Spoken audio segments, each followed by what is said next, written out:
Okay, recap. Codon wheel, you know, so the codon usage, the triplet, you know that DNA sequencing is done by shotgun, goes very rapidly. There are large machines that can assemble genomes. We talked about the definitions of what is life. We talked about viruses being sort of borderline. We talked about very large viruses existing that almost look like, or by not almost, that in many ways look like bacteria in the way that they have all the machinery that they need for replication, the thing that typically viruses don't have, in the way that they have a cell membrane, in the way that they actually have proteins that act, and they still, by some biochemical ways of defining viruses, are behaving like viruses. Let's skip this one and let's get back into the presentation of structure, so the introduction to structure. And in the introduction to structure, I want to begin very briefly over the course of this lecture, a little bit the next one, about principles that you all may be familiar with. So I'm going to rush through a couple of things faster. Like always in the lecture, stop. Stop me wherever you need to, wherever you have some issues that you want to put in. So thanks to some of the slides, in particular to the idea, to Marco Punta, who did his PhD in biophysics on membrane proteins in Trieste, and is no longer, so this is not up to date, he's no longer in Paris, now he's back in London, at the Institute of Cancer Research in London, and Marco likes coconuts. And this actually happens to be in Manhattan, so at Columbia University, when you walk around the university, you can actually buy on the street coconuts. So that's a green coconut, if you've ever seen one, fresh coconut. Anyway, so a lot of the slides have been contributed by Andrea Schafferhans, who works on a system called Aquaria. Aquaria allows you to look at proteins, annotation of proteins of known structure. Very three-dimensional oriented, look at protein structures and various aspects of that. Today, as I said, we will talk about protein structures, bonds, domains, and then we will get to 3D comparison and to sequence alignments. Reality in images, and that's the idea that comes from Marco. So we imagine proteins by images that we see. And I'm going to show you a lot of images. And we imagine that we understand the world because we see images. And this is about putting more question marks into you. Remember that what we have are images. They are not the reality, okay? So what is that? An oasis. An oasis. Yes, that is one image. Any other association?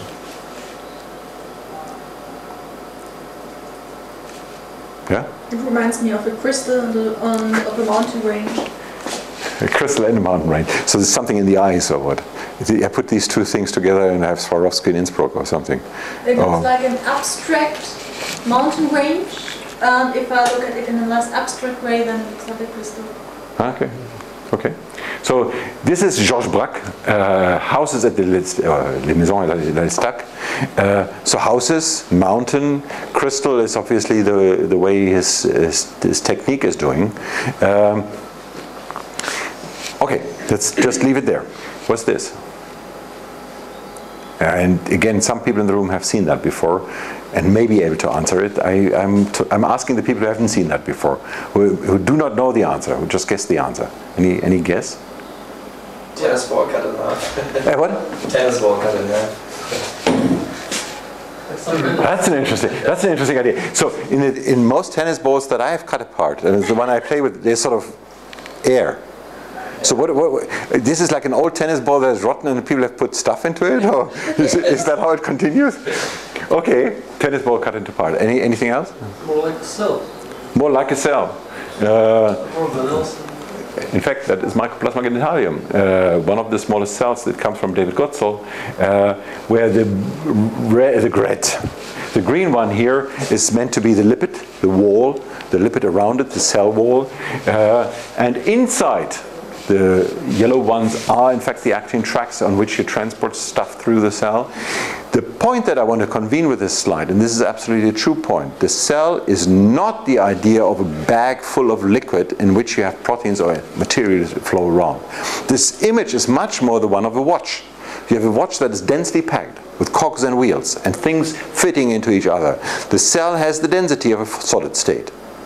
And that is what this image here convenes. The cell is full. Okay? Yes, proteins are completely surrounded by water, but the water shell around is thin. Okay? So that creates this high density. Here is the same sort of image or cut through a eukaryotic cell. What's that?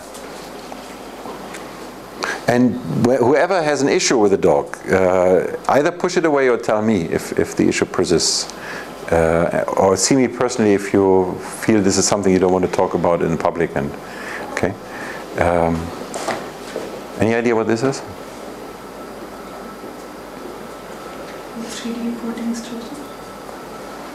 A 3D protein structure. Well, so far you see 2D. Yes, this is a protein structure, so it's a protein, yes. And in fact, what you see is what is called often in protein structure the main chain, the C-alpha carbon, the main part in the protein chain. And you see sort of colors, and the colors sort of indicate some fragments. In fact, if you looked at it this way, this is the same thing, same orientation, the same 3D information, except for now I focus by drawing rods. These rods signify a secondary structure element that is called helices. And immediately from these helices now is the same, underneath both images, is the same three-dimensional coordinated file from the protein data bank, PDB. This one gives you immediately some ideas. It gives you ideas about symmetry, for instance. You immediately see that before you saw there are two units by the colors. Now you really see that you have two units. You even see that there is some symmetry here, that these two units could be similar, that red could be like blue, right? So the same information just plotted in a slightly different way, in a slightly summarizing way.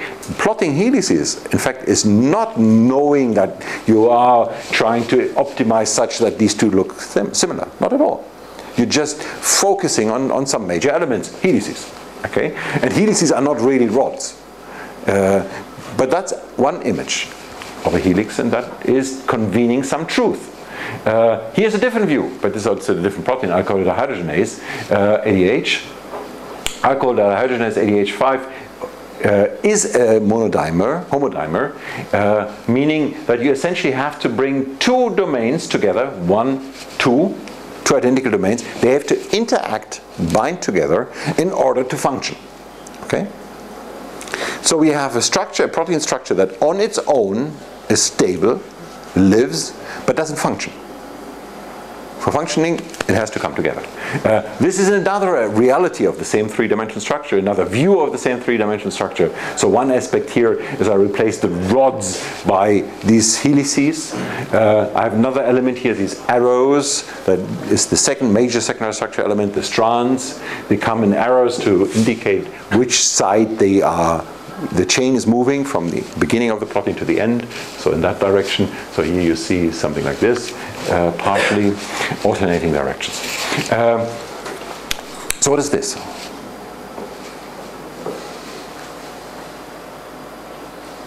Nobody in the room can know what it is unless you have seen this image. So drop the idea that you know what it is or that you can guess what it is. You cannot. In this particular case, in the one before you could guess. This one, very, very unlikely that you're going to guess it, that you're going to guess the title of that the artist chose. But what is your association? A crystal on fire? Fire, crystal. Crystal on fire, you said? Yeah, kind of. Okay. Fire and crystal. Fire, crystal. A ball of sheet. A sheet like that, that's a paper sheet that is sort of formed in a particular way, yes. And that could be sort of flower-like, yes. This looks like a person with difficult thoughts around his head. You can see the head like in the middle and swirling clouds. So what is he thinking about? I assume it's a he. But it seems like the thoughts are steaming out. But this again, I like that image. Any other image or any other association with the image? Looks very vivid. Grant. So we have at least captured a couple of ideas here. This is dynamism. And dynamism has to do, in some sense, with very active, with fire, with something coming out. The paper is a different story, but still in the paper also you have a movement, right? You fold it up to something. You may not all have clearly identified the soccer player. At least he got the person. Let me show you the image from which this was made. That is the one. And incidentally, some of you may follow soccer or football. So this team here played yesterday. So is this guy, right? This is the image of this guy. Now, the point that I want to defend is this does not have anything to do with the degree to which you find this an accurate presentation of the same information. What I challenge you with is that from the first image, you got a lot of the ideas of what is underneath what the artist wants to show, the movement, and you may not see that here. Okay, so you tilt him a little bit more, and what you see, what you imagine from this photo here, is that the guy is falling. Not that he's very actively playing, and that this is in fact his typical trick to sort of go around defenders. So the dynamic aspect of it that you saw in the fire, that you saw in the energy, and in some sense also, I don't know, in the paper folding where something comes up. This is in fact the way the paper fold is the way if you ever had seen him curl around defenders. This idea is an image that would possibly describe what the kind of movement this guy is doing. Okay, so what I'm challenging here is that through the vignette of the artist, you created a reality that you can actually interpret. So that's an image that convenes important information. That's an image that convenes another important information. Both are very different images, and they actually convene rather different things. Okay? And this is the same for the protein. This is the same for the view of, here I show you yet a different protein in two yet different views, where the previously yellow arrows, the strands, are now in cyan or in turquoise here. As actually cyan, and here they are in blue. Now, here's another difference. Here you see many blue lines. Anybody in the room has any idea why that could be the case? It's probably an NMR structure, and so it's in solution and it can wiggle a bit. Yeah. Ultimately, that means that the data you get for the structure is not well defined. Meaning, this could be this one or it could be this one. The interpretation of why that is the case, there are two possible interpretations. One, you make a mistake. So it is an NMR structure, is correct. You can make a mistake. Or it could be, this is the case because it wiggles. So that shows you where the motion is. In that interpretation, so here are rigid places, and here are very mobile places. Okay? And again, I will show you briefly a method by which you can look at a crystal structure and somehow see something out of the motion. Simply by asking, how do different images of the crystal structure, in this particular case it will be secondary structure assignments, how are they compatible with the 3D information I have? And in this, sometimes even from one frozen crystal, you get information about dynamic movement. Okay? And this in some sense is here in the particular mechanism by the methods that create NMR structures from the NMR, from the raw NMR data. Anyway, so none of these two are the realities, but they both capture different aspects. And they are the images that help us think about reality. And that is ultimately the theme here. Constituents of proteins are amino acids. Amino acids essentially have there are 20 different amino acids. They have two different compounds, the backbone here and the side chain. All 20 amino acids have a backbone, 19 have a side chain, and they differ in the side chain. So one of them doesn't have one, that's already one difference. When we have an isolated amino acid and we join it into dipeptides, so two of them, it happens through the peptide bond that is on the CO to the NH here, and we form a backbone bond, and you already begin to see that the chains, the side chains, the R's here, they also alternate on the sides. When I now look at the biochemical features that make up this bond, there is something about an energy landscape.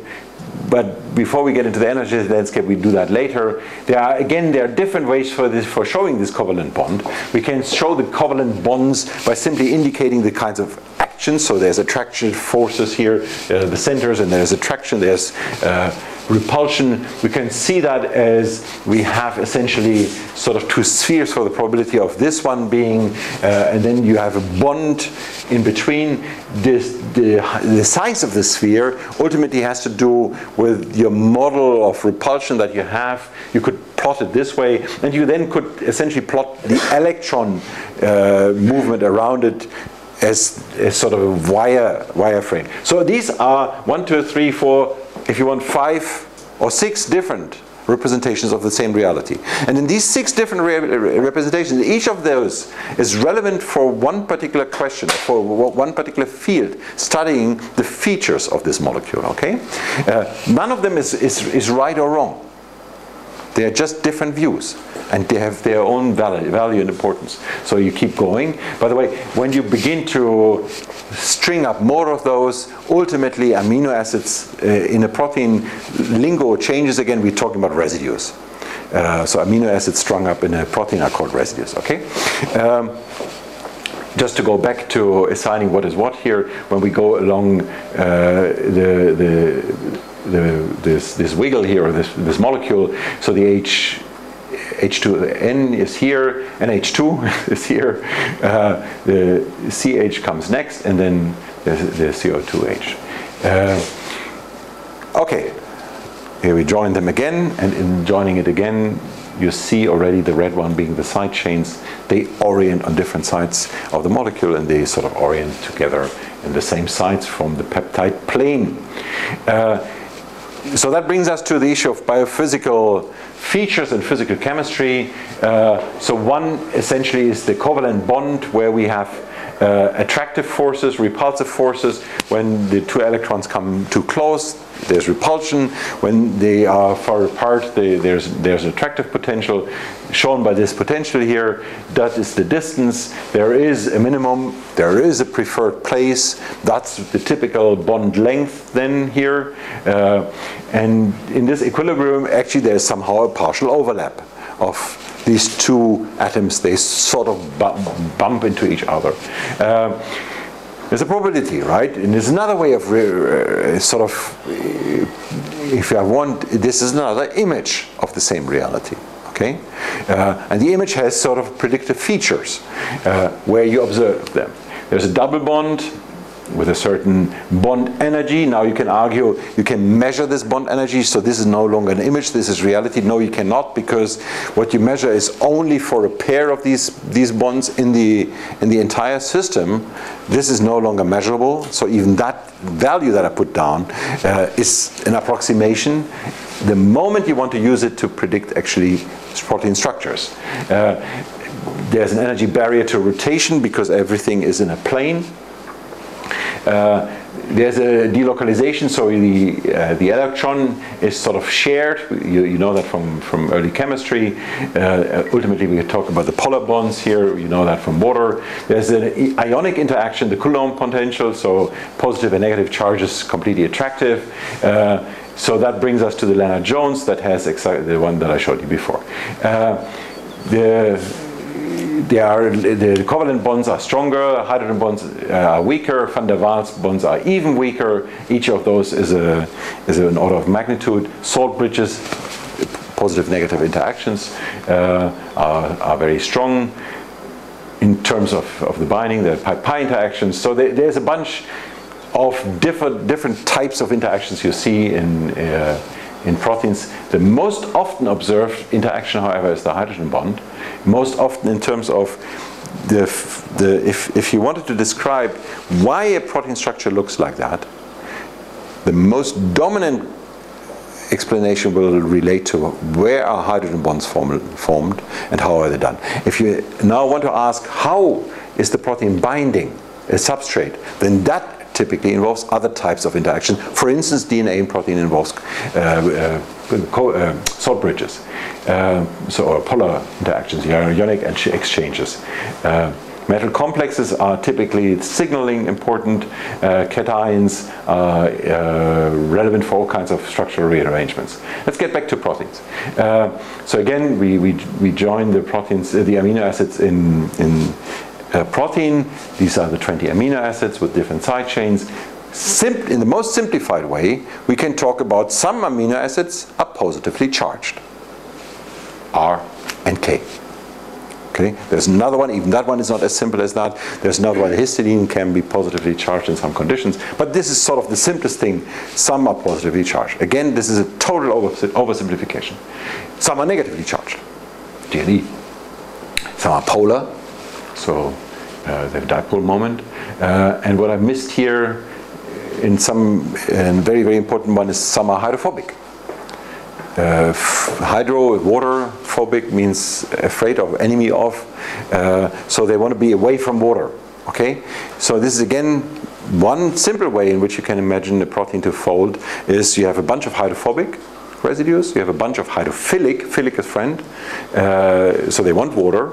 So what you're going to do is you're going to try to put whatever wants water on the surface and whatever hates water in the inside. Okay, the hydrophobic ones are sort of going to form the core, and the hydrophilic ones are going to be outside because the water, the molecule, the protein is essentially dissolved in water, right? It has a water shell around it, energetically most favorable to do that. And that is one way essentially to try to begin to simulate why protein structure looks the way it looks. And the hydrophobic side chains I forgot to label here. Now let's go into substructures. Again, what is a protein? One way of looking at a protein is that is a protein, it's a sequence. The 1D sequence, the amino acid, is all in principle you need for many proteins. You put it into a solvent, you get a unique three-dimensional structure, you get a unique function. Or unique function. It will always have the same function in some sense. So all the information is here. If all the information is in here, this is essentially the protein, right? Another way of looking at it, so again, that's sort of the 1D feature. And then there's secondary structure. And this figure here now alludes to a way that has historically grown into primary, secondary, tertiary, quaternary. These are words that have a historical meaning. They're total nonsense in terms of the intellectual way of organizing. This is 1D. It's a string. You can write a sequence in a string. This is 1D because essentially helix, strand, and other you can write that as 1D string. You can write which residue is in a helix, which residue is in a beta strand. And that is an essential part of secondary structure, so it's 1D too. While the tertiary structure is 3D.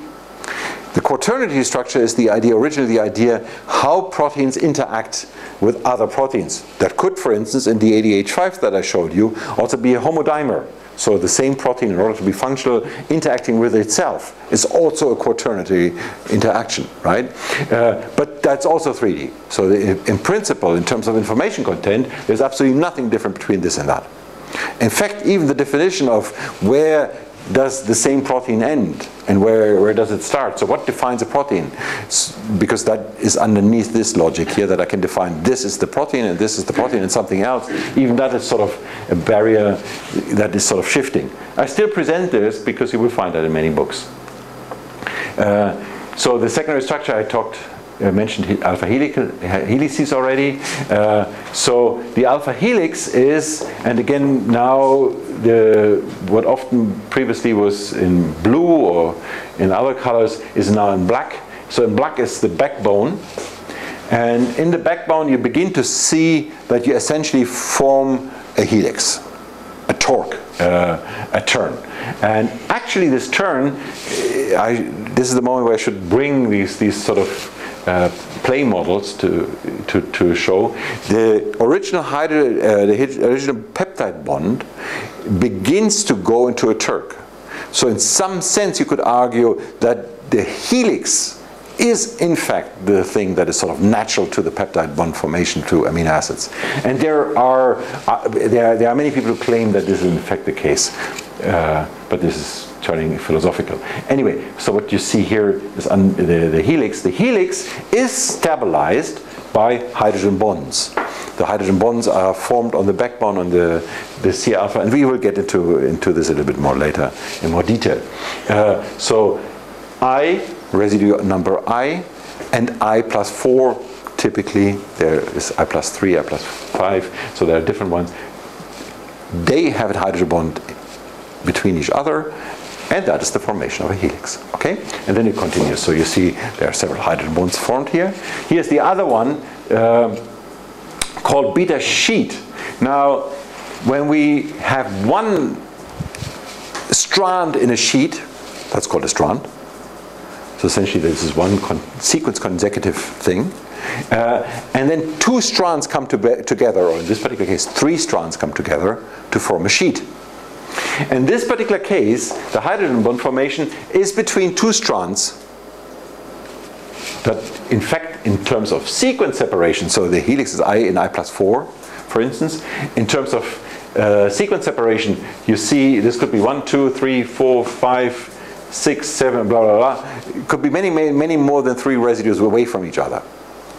This could be on another end in the protein. There could be a long loop. There could be an entire protein in between here, right? So sequence-wise, when you read the sequence, the pairing partners could be relatively far away. The propensity for this strand, however, is still consecutive in sequence. Okay, so it's one strand, consecutive sequence, that binds another one.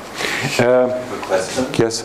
So now in this case, the sheets are formed because it's like alanine, glycine, and so on and so on.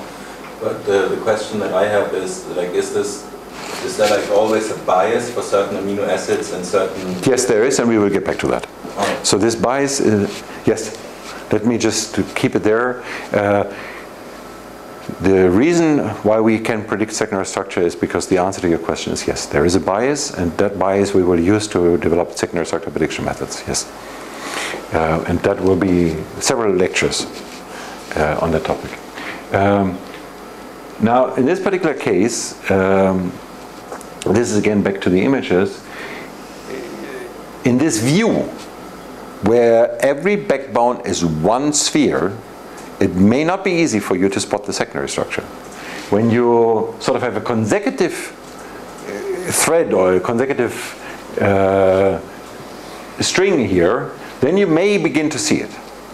So I still don't have a marker in here. I still don't have the rods. I still don't have the helices and the beta strands marked.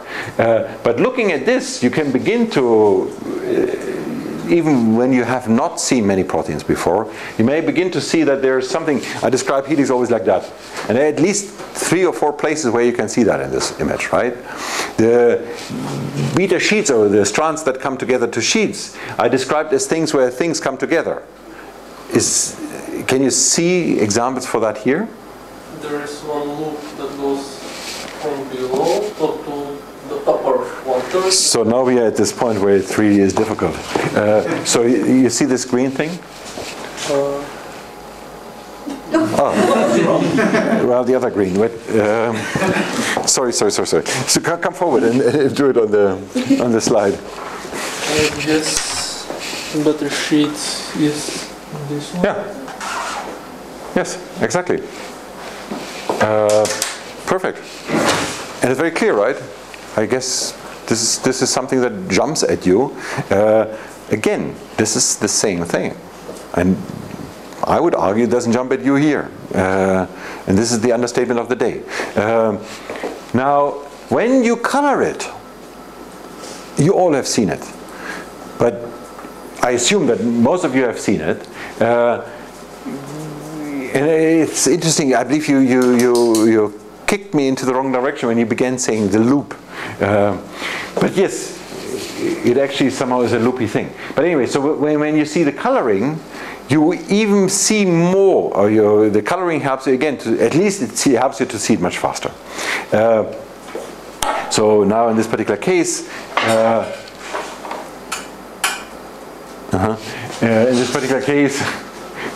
so I mark again for repetition here the beta strands. that are less local in terms of the hydrogen bonding pattern, while the helices are more local in terms of the hydrogen bonding pattern. So this comes to another aspect that I find important to remember, that science is done by people. So whenever you read papers, whenever you communicate papers to your peers and in your thesis, somehow begin to become aware who wrote them, who are the authors. Science is also about trust.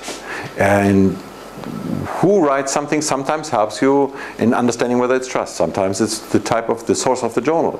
But it's also about the individuality of people. It's about groups. It's about networks of people. So I feel it's important to be aware of this. So this is one particular person, Ramachandran, and who was born in 1922, died now 16 years ago. He, in fact, was an electrical engineer, mastered in physics, in optics, went to the Cavendish lab in Cambridge. And the Cavendish lab in Cambridge is this one incredible place where a lot of what we do today in terms of looking at protein structure has started. The first structures came all out of the Cavendish lab, and were, in fact, this whole work had started in 1949, which in fact is the reason why he went there. He went to the Cavendish lab, sort of got excited about doing biology, went back to India and got more into biology, worked on color genes, and in 1963 did what is called the Ramachandran plots today. So one thing to show that the scientist is well known, if there is something that everybody knows that relates to that name, so the Ramachandran plot. And the Ramachandran plot essentially plots the two most important rotational backbone angles. So there's an angle of rotation of the bond, the peptide bond between two residues in that direction and in that direction. That's the psi-phi rotation. And what Ramachandran postulated is that what you will observe if you looked at the 5 psi angles of all the residues in one particular protein, you will see populations in some particular areas of this Ramachandran plot, or of this possible space, okay? So ultimately the first statement was, this is not all going to be black if you had all the proteins.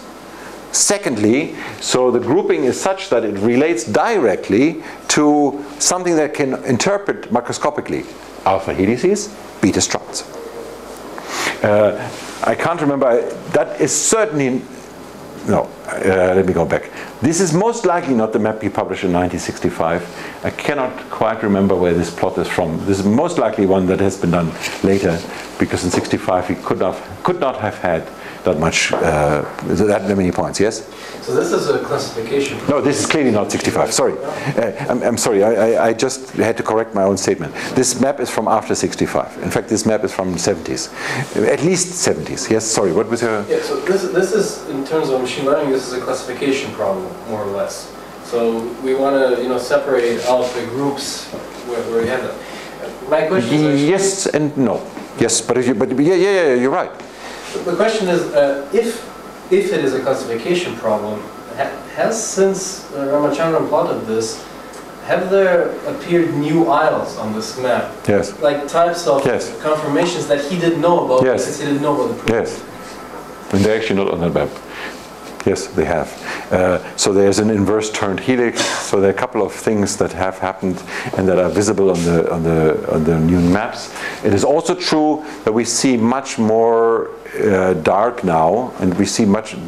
Again, I assume this is a relatively recent. I mean, 25 years old maybe or something like that, but a relatively long time after Ramachandran, after 65. But since I believe there's a lot of black in between in here. Yeah, that was my point. The dominant points remain here, but I suspect that if you just had every point of a residue black, then maybe the whole thing is going to be black today. Not meaning that the whole thing is populated, but that there are some exceptions, and they may even be errors. So in fact, in today's database PDB, there are many errors, and some people look for errors by saying whatever violates the sort of expected regions after some machine learning, and that is a good way of finding errors. Okay. Can I just, I'm sorry. A really quick follow-up question. When you're talking about inverted helices, are they energetically less stable than normal helices? Or like, so now we get into different definitions of energetics. So one definition of energetic is that ultimately what counts is the entropy or free energy or something like that. In terms of entropy, we have a probability of observation.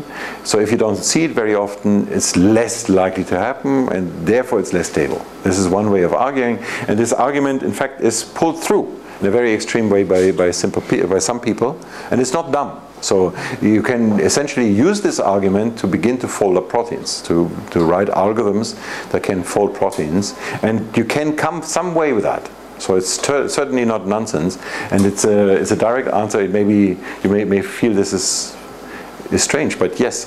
Isn't there a bias given that there are proteins that are hard to crystallize, that are hard to characterize? Mm-hmm. Isn't that therefore a plot of the proteins that we actually have the data about?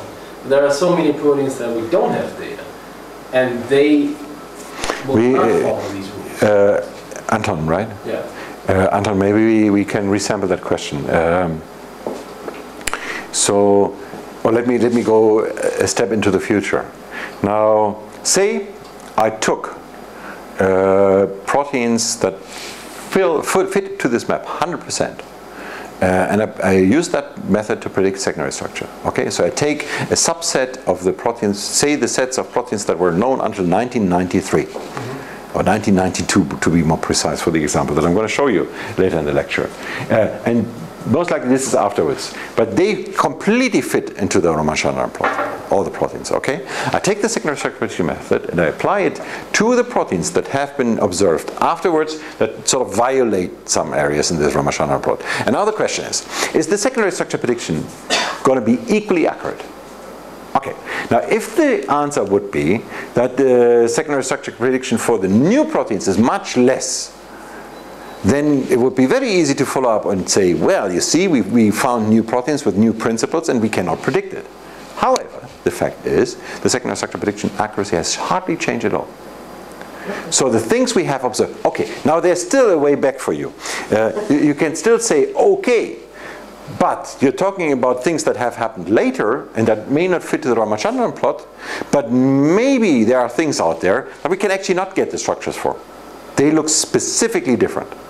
And yes, is the answer. That could be the case, and this is one of those things we actually don't know. So this is a chapter called Dark Proteome, and in fact in the last lecture that we had last year on this, the exercises were about predicting the dark proteome, and we have somebody writing a thesis, a master thesis at the moment, to do a follow-up study that shows that you can distinguish between proteins that look like nice structures and the dark proteome. So there is something different. I can pick up the signal.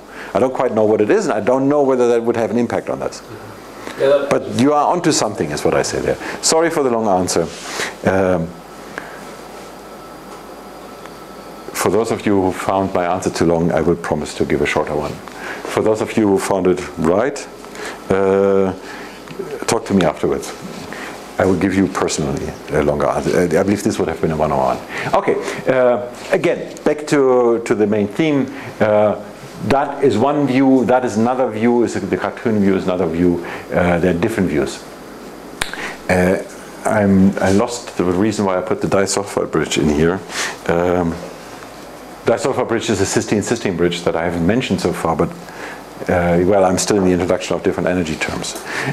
Components of protein structures, there are domains. You all know the regular idea of a gene, where you have untranslated regions here before and at the end. You have exons and introns. Introns are spliced out. Only exons are expressed, become a protein. So obviously domains are mapping to introns, right? Are they? So an intron is a domain. No. Why not? Because, well, it can be, or it could be, but I would argue that due to like alternative... You have to tell me. Oh, all right. This is sort of love, but Arbitrary as well. So okay, that explains it. that due to alternate splicing, you could have like a protein with like... Two different domains. In alternate splicing, do you believe that happens, that you have different domains? All I'm saying is I believe that domains are not like a fixed thing, but more like modularly organized, and so one intron might be one module of a domain or a whole domain. So so who feels he's right? He has talked a lot, so he must be right? In this particular case, he is. So the fact is that the initial idea really was a one-to-one map, and there are many publications that claim this, and some of these publications are fairly recent.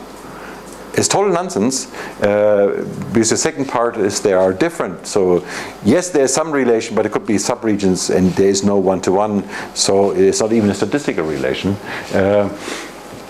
Domains are not introns, but still the idea of a domain. So here's one way of sort of beginning to portray the idea. You have an organism with a protein 1A and a protein B, and you have another organism with a protein C that contains these two regions. So that's one way of saying those are two domains. Those are two different elements. You call them domain because I could take this apart again and it would form independent three-dimensional structures. So one definition of a domain is you can cut it out, put it into solvent, and it adopts a unique three-dimensional structure that then may be also related to a unique function, and that maybe because it is unique and because it is not easy to have a 3D structure that does something meaningful, will be reused in evolution. Okay? And this is an example somehow for reuse. Could you imagine any reason why another organism would in fact put this together as one protein? So these cases happen.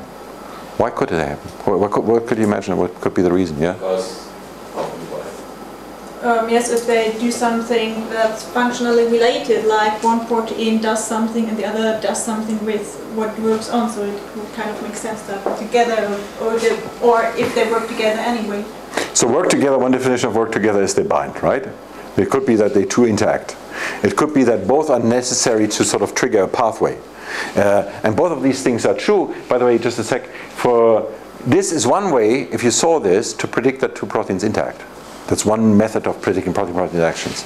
Anton? Well, if the expression of these put together, if you mean by put together, we put the code together in the DNA, yes, and put it under the control of the same promoter, well, then it will be expressed twice as often, and so we'll have more protein. No. So I simply, here I have to, I do not make a statement about expression. It will look the same on the level of the DNA. On the level of the DNA, you will essentially imagine, just for simplicity, again, I said this doesn't work, but I'm now going to turn this around. Let's imagine that this would be one domain, this is the next domain, this is the other domain. You could imagine that the genome would really be different. So in this particular case, this would be a gene with both domains on it, or two introns. And this would be two genes with only one intron each. Okay? This is exactly what I mean.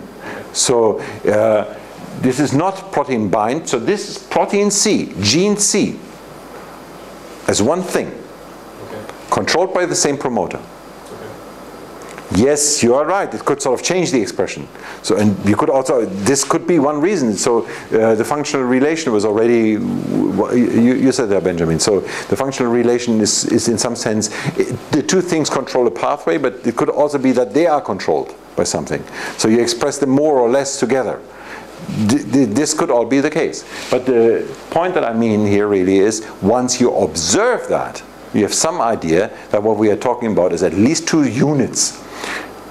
They could be domains, and they could be, both of them could be two domains. Okay? Both could be two domain proteins. In terms of 3D structure, So this was strictly on the level of, I have only sequence and I compare them. When I look at 3D structures, then it may not be, it's not that simple if you're not that used to, but this is a substructure contained in that one. Since that substructure as a three-dimensional object is contained in that one, you sort of suspect, you see the same thing in a different, these are two different proteins, you suspect that these in fact are domains. So this is one domain.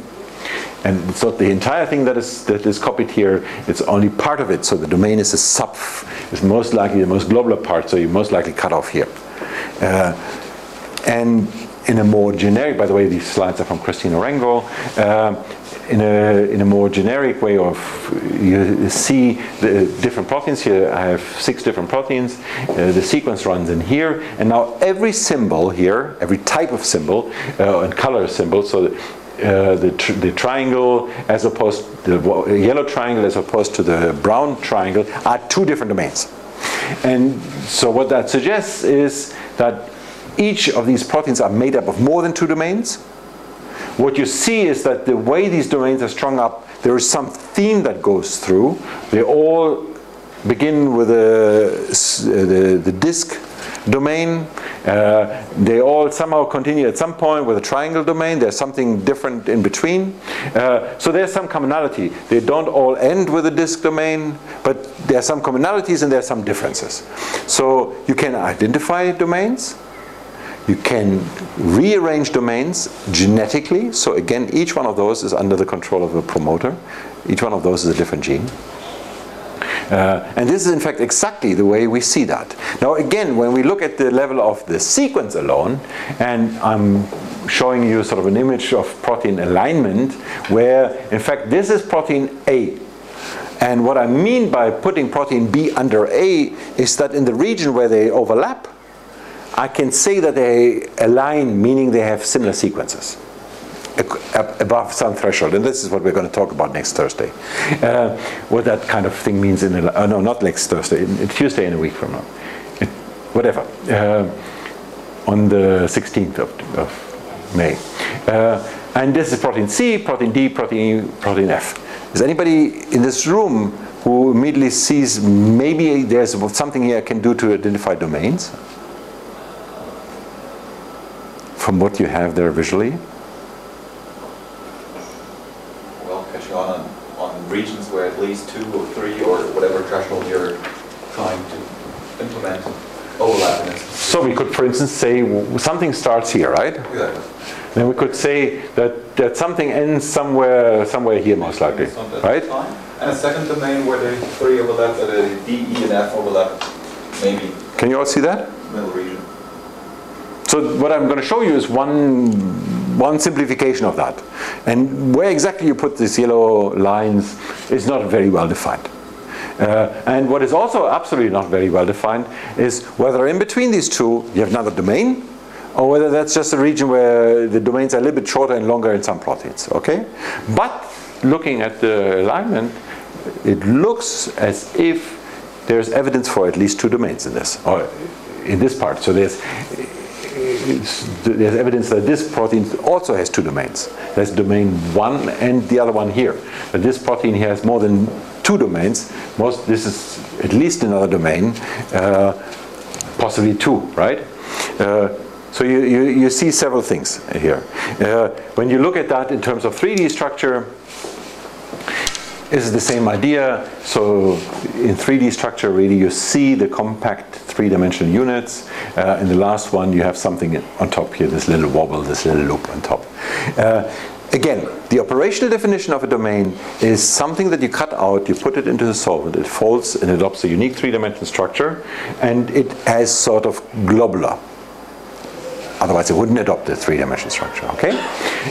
And again, some of these domains could be a little bit longer. Bless you. Now, unfortunately, this is the view that I talked about, and unfortunately, the reality, yes, we can see these things. I call it a dream. It's not quite true. We see them. But the larger the protein databases of sequences become, the more we see actually reality being this one. So we cannot get these nice structures that allows us to cut. but we have a little bit of overlap with I always find something that has a little bit of overlap with the next one. We create something that looks more like this ladder. When you have anything that looks like this ladder, now you can no longer assign a domain, right? Unless you again have some density, or so some part of the ladder you have more than in other parts. But then again, when you have more, it could be because they're all identical, or it could be because they're all similar species of E. coli or whatever. So you have to be careful the way you count. Life is more tricky. This one, and I realize that I'm beginning to speed up a little bit. I show you average domain length in a family and cumulative percentage of families. And let's begin with SCOP. SCOP, we do this by looking at the three-dimensional structure, a protein database, a PDB, and I find the most compact unit and I call that domain. Alex Molzin does that. No algorithm, but his brain. And this is sort of the length distribution. Okay? When you are below that, you get into things that are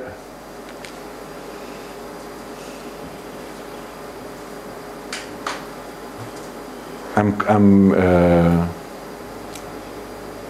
have a problem. Most of them are shorter. These are shorter. Why is PFAM longer? I make some mistake here. The average domain length in PFAM, the half point of PFAM is longer. I have some issue here that I have to explain. So the next best thing that we have, if we don't have, I'm sorry for this mumbling. There's something surprising me in this graph. On this side of the graph, you see SMART and PRODOM. Those are things that are much shorter than the PDB domains. On the right side, you see things that are much longer. And the one I picked here is PFAM in blue. PFAM is an expert assignment of domain, like if you don't have structures, you essentially look at what is evolutionarily conserved. And what I stumbled over, since PFAM is below the black, so blue is below the black, it means that the domain on average in PFAM is longer than in the PDB. And this is surprising because most domains that the domains that you share between the PDB and PFAM are shorter in PFAM. So how can these two things be true at the same time? Because PDB ultimately is biased by very short proteins, or by single domain proteins. And overall, this is a percentage of the entire database. So the entire PDB. So we don't normalize in this comparison, we're not looking at the same proteins. We're looking at the entire database PDB, the entire database PFAM. Anyway, sorry for the complication here. What you see is that the best you can do by expert assignment in blue is still sort of away from what you can do once you have a three-dimensional structure. And that sort of most databases that talk about domains, all of these are essentially announced as domain databases. They are not completely like PDB. Some assumptions and current facts. Longer proteins are rarer than short ones, very much so. Are proteins in prokaryotes shorter than in eukaryotes?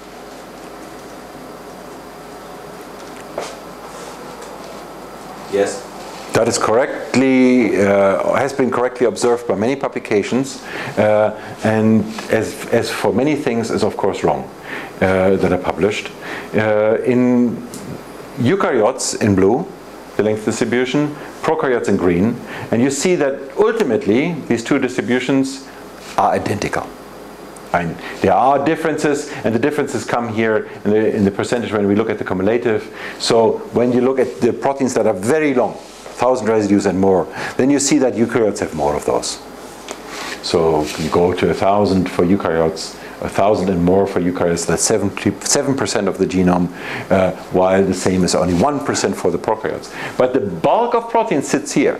And the bulk of proteins have a widespread, it's sort of nonsense to say that the median is at 400, I said that before, but the bulk of proteins, they all sit somewhere here, and they are the same for green and for red, and essentially also for green and for blue, and essentially also for the archaea in red. There is some other issue with the archaea here. What about the statement that some proteins are multi-domain, most are not? Wrong, very wrong. In fact, most multi-domain proteins have more than 3 domains, is true. And in fact, there are more proteins with 3 domains than with 1 protein, I believe, is true. And this gets us back into how can we guess domains. So one way of doing that is you start with the sequence here in black, and then you observe something from the PDB that you know is a domain. So it's a compact unit that somebody has put into the tube, you know it's a domain, so you cut, okay? Then the next best thing of cutting is you find something in PFAM. So experts have annotated that as a domain. When you find that, you cut. And then there's this story that I showed you with the alignment. So you have some proteins that have a region here, some proteins that have a region here. So this looks like a domain boundary. If you find cases like that, they are very clear in large alignments, then you cut. And in this particular case, we would end up, oops, oh darn, I'm sorry. I have to, it's difficult to get animations out of all slides. Avoid animations where you can. In this particular case, so that would dissect the protein 1, 2, 3, 4, 5 fragments. Some of those with a strong support for this decision that this is a domain. Some of those with a relatively strong, and some with weaker because this somehow falls in between. Or some of this one here, I just can't cut it anymore. I don't have anything that is. But then I would say this protein has at least 5 domains. And so let's just go overall. When we ask for how many proteins do we then see that many domains. Green is PDB, proteins of known structure. You see that 60% of the proteins of known structure have a single domain. Another 25% have 2 domains, so the vast majority of proteins has 1 or 2 domains in the PDB. While using that scheme that I showed you before, in blue, you get a very different view of a bunch of fully sequenced organisms. And the difference between these two, between the blue and the green, is exactly the point that Anton mentioned. When we determine structures, we are biased by how structures are determined. And that is a selection for short proteins with 1 domain. It's much simpler to do a structure for that than for long proteins, and that is why the green is very different from the blue. So most proteins, again, have several domains. In fact, 3, one question, so the number of 3 domains here is the same as the one, about the same ballpark as 1. This is underestimate because we miss domains. But at least it's that. Most proteins have several domains. Do prokaryotes have more domains than eukaryotes? And again, by now you know that the answer cannot be true. Again, there are publications on that. What I show here is the number of fragments or domains in a protein, the average length of a protein. PDB, again, is short. But you see that the slope for prokaryotes in red and eukaryotes in blue is the same. Meaning that ultimately the domains have the same length. The same length and the same number actually in both. There's a slight difference in some sense between the first domain, for the first domain. Eukaryotes have very long, much more long proteins.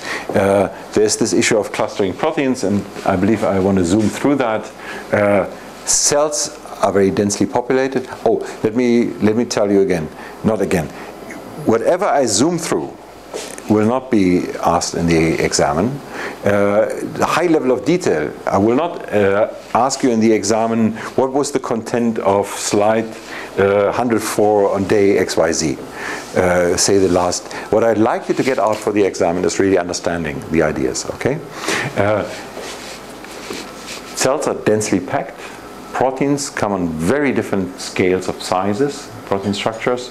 These structures are relevant, and that's a slide from Natasha Wood, Cape Town, where we see the glycoprotein forming the envelope for the HIV. That in fact recognizes some structural component of CD4 on the cell surface in a little bit more detail to then ultimately inject the viral DNA RNA into the cell, through the cell membrane into the cell. And the thing that it really recognizes is a loop. There's a very flexible loop here, the so-called V3 loop. And they got to this again through secondary structure prediction methods. So here's an example where the detailed research that is relevant for HIV infection started with something very simple, secondary structure prediction method. And one issue here is the way this is glycosylated, this loop is glycosylated, and I don't want to get into this detail. There are different ways of showing secondary structure, there are different images, they convene different realities, but there are these substructures, and they are very important for folding, they're very important for recognizing similarities between proteins. I will go next Thursday into more details of how to compare structures, and that makes them worth to be predicted, and that is what I will do in 2 weeks from now.